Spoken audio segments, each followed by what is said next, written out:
Has it happened to you that you study a discipline, and everything sounds so academic, so isolated from real-life circumstances? As an architect, I learned to be critical and to see the world with creative eyes. But as a human, I learned that I could not detach my humanity from any practice I follow. I come from a country, Peru, where there is so much work to do, so much to transform, so much to improve. I belong to a generation that is trying to find new ways to make a change. My team and I lead a project, a social project since 4 years. When you're involved in such a practice, you ask yourself hundreds of times, how do I do it? Is there really going to be a change? And from time to time, you lose your north, and you have no clue if what you're doing makes any sense at all. I believe that in this search, many take the wrong way. I have seen many social projects trying to establish an aid relationship based on the maintenance of their vision, where one provides and one receives. Might be a good intention, but it creates dependency, and that is called paternalism. Dependency is the opposite word of development. From this paternalistic logic, it appears to be possible to achieve any goal or cause in a really small amount of time. But I ask myself, an easy and rapid result with no mistakes? Be afraid of fast changes. Be afraid of perfection. Because any project that has to face human reality will have to accept and adapt to human conditions. Vulnerability, doubt, fears, dreams, expectations. To design a development project for and with the people, it is important that you include those variables in your equation. That is only possible if you understand that development is something that happens within a process, which is important because it implies time to reveal the details of each place, the landscape, of their inhabitants, and also all the useful information that they know about their surroundings. Maybe some of you are familiar with the Maslow pyramid. This psychologist divided the human needs in their order of achievement priority. Even though the ones at the base of the pyramid are the urgent basic ones, it is the ones at the top of the pyramid that lead towards the highest expectations of human life, the love for oneself and the self-actualization. This is important because by achieving this, you will not only have a person that knows that she is valuable and worthy, you will have a person that knows why and of what she is capable of doing. Happy, empowered people are active, and they empower those who surround them. If there is a problem, they see opportunities, and know that they themselves can become the solution. If we're talking about a project trying to promote development, we will need more people like that. We don't need saviors. We don't need victims. We just need people. People with capacities, open to collaborate, to work together, to make new things and better things for my country and for the world. The project I lead is called Construye Identidad. It means build identity in English. It is a non-profit, participatory and interdisciplinary project that aims to revalue local materials and traditional construction techniques in rural communities of Peru. We see the people, their inhabitants, as agents of their own development, because we believe that all the information they have gained has been formed and nourished by its continuous contact with their surroundings. But here, there is an important fact to point out.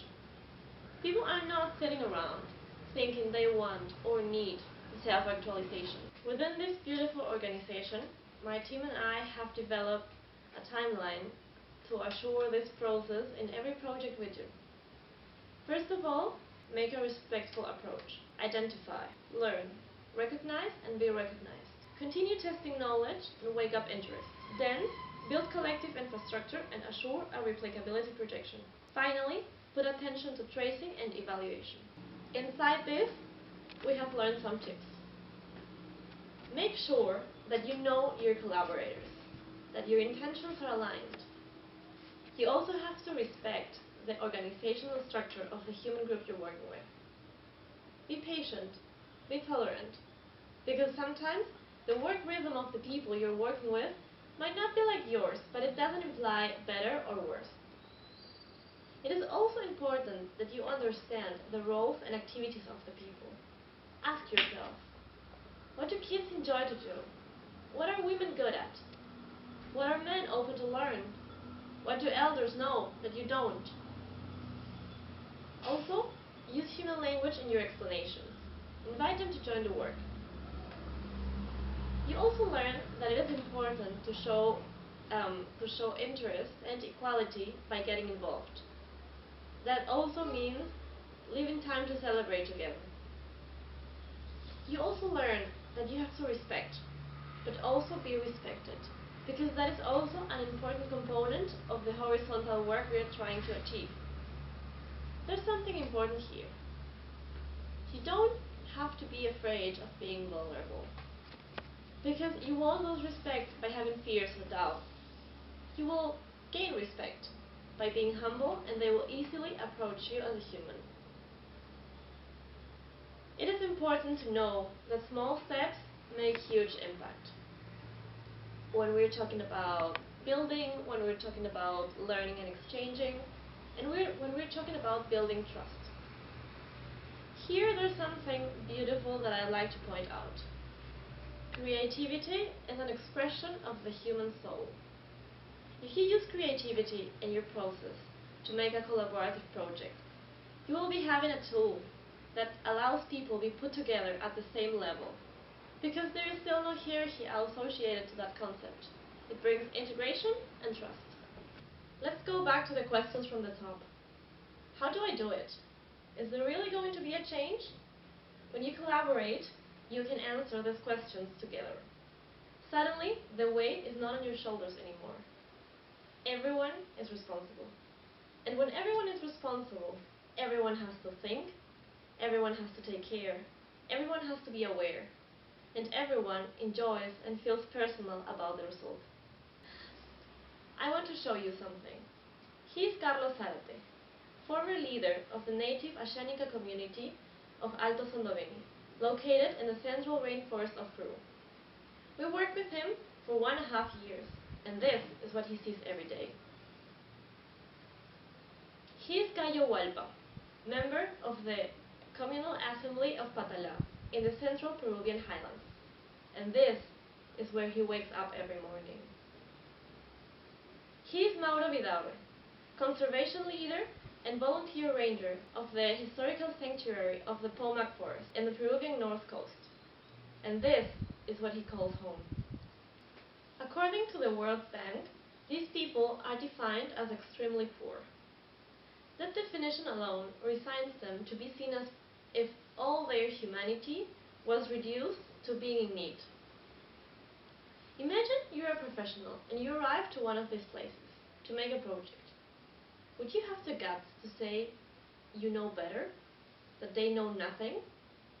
So yes, our work is about participatory architecture. But architecture is just an excuse from one specific field of action, with the purpose of getting us reunited in equality.